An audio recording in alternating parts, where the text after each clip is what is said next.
product of culture. Who are the Colesmiths? Book 1 of 3. Written by James Lynch, Jr. Narrated by Lee Allen. Chapter 1. Mark was 7 years old when his mother left him and his sister on the farm with their grandpa. He never called his grandfather by his real name. Hence, Grandpa was spoken of formally as a real name with the utmost respect and affection. Townspeople advanced in years often used nicknames to address him, from old-timer to Big Papa.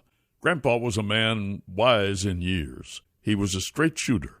He acquired over the years in his brain's reservoir many wise sayings and stories to share with Mark. Though Mark's father was murdered when he was at a young age, Grandpa would instruct him in ways not to let what happened to his father cripple him in dealing with life. They worked on the farm starting from early morning until it was time for Mark and his sister to head off to school. Once out of school, Mark would quickly travel home to work another hour on the small farm. Afterwards, the family would eat dinner together, and following dinner, Mark would complete his studies from school. Often, after the homework was done, Grandpa would tell them a story. Many times they were moral stories, good and bad, ugly and beautiful, light and dark stories. Mark would sometimes ask, "Grandpa, why are you telling us about these things?" Grandpa would reply, "Boy, you may not appreciate everything I'm telling you now, but you will as you get older. My grandpa told me these things I'm telling you. When you get older and have children of your own, you will share these same stories with them." "But Grandpa," Mark in his younger days would exclaim, "Why do I have to fight? Why does Mama have to leave us for so long?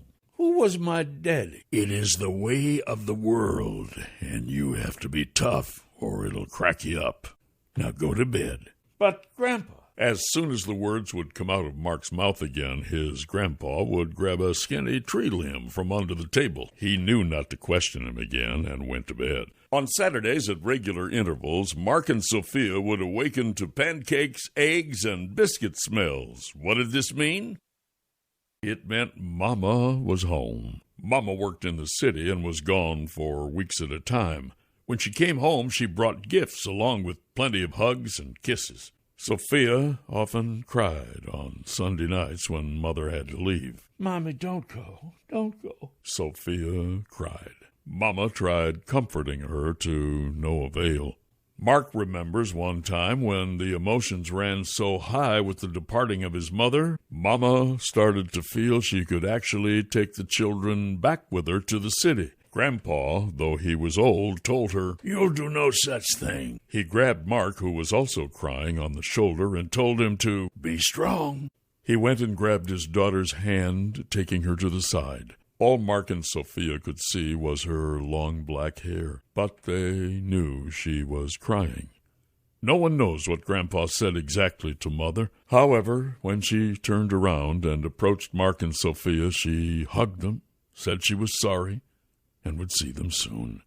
As the months and years went by, Mark could not help but notice that soon amounted to several weeks of time in between visits. Yet his grandpa became the father he never had. They spent hours talking. Grandpa explained cultures of people. He instilled in Mark to always look out for his sister. "You two take good care of one another," he shared often. Mark was strong as an ox, as the expression goes, from working on the farm. On more than one occasion, he had to defend himself and his sister. Mark learned through his teenage years that winning or losing a fight was not determined by how bloody you became or vice versa, nor was it determined by how many hits you gave or took. No, it was determined by who just wouldn't give up. If someone began to gloat over the misfortune of beating a defeated opponent's face into the ground and continued to brag about it, then Mark felt strongly that the defeated opponent option was to return the next morning and punch the day before victor square in the nose. After a while, even the bullies left such a spirit alone.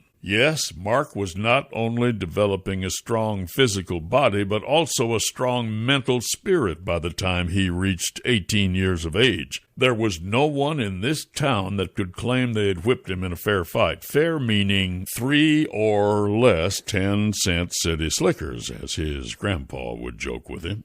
Grandpa seemed not to care for certain attitudes he attributed to living in the city. He knew the majority of the people who lived in the city did not deserve such a connotation, but he would talk about the difficult ones at times, that some of them would have learned a better way of treating people if they'd had the experience of working on a farm. Grandpa once told Mark the following story.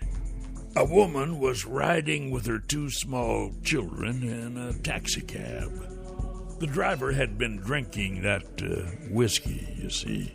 The driver belonged to a big company owning all the taxicabs. During the trip home, the driver lost control of his car and slammed into other cars. The accident caused the mother to break some bones in her body.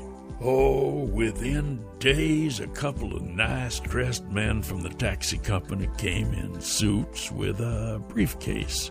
The briefcase was filled with $1 bills. The woman at the time did not have anyone there to explain to her the game these city slickers were playing. They pulled out the $1 bills and spread them all across the table.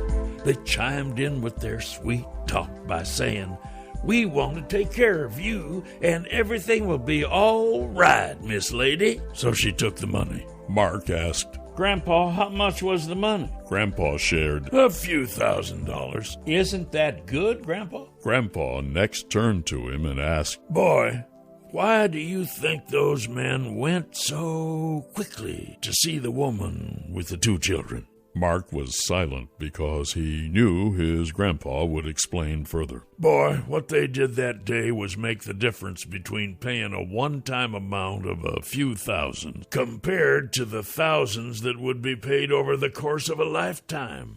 And another way of explaining it, she would have never worked again and could be with her children to this day." Mark's grandpa went back to smoking on his pipe. And Mark would figure out that the story hit home more than he knew at first. He learned another lesson from his grandpa. Ignorance is not bliss. It can hurt you in the short and long run.